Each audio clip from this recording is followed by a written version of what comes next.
Itinuturing ng Parañaque City Police na armed and dangerous ang padre de pamilyang suspect sa pagpatay sa kanyang mag-inang natagpuan sa compartment ng isang kotse.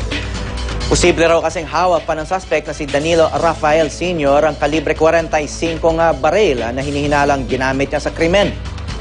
Sa kuha ng CCTV camera gabi ng Biyernes sa Phase 4 ng Multinational Village sa Parañaque, nakita pa ang suspect na nagparada ng sasakyan bago umalis.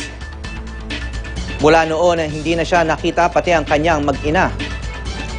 Kaya laking gulat na lang ng kanilang mga kaanak nang makita ang sasakyan nila sa tapat ng bahay at madiskubre ang mga bangkay sa compartment.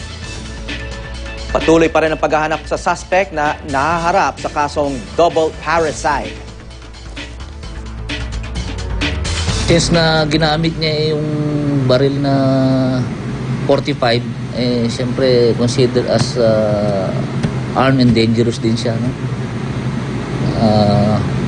Hindi namin alam kung saan pa siya, kung saan siya nagpunta. Hanggang ngayon, hindi pa rin siya lumulutang.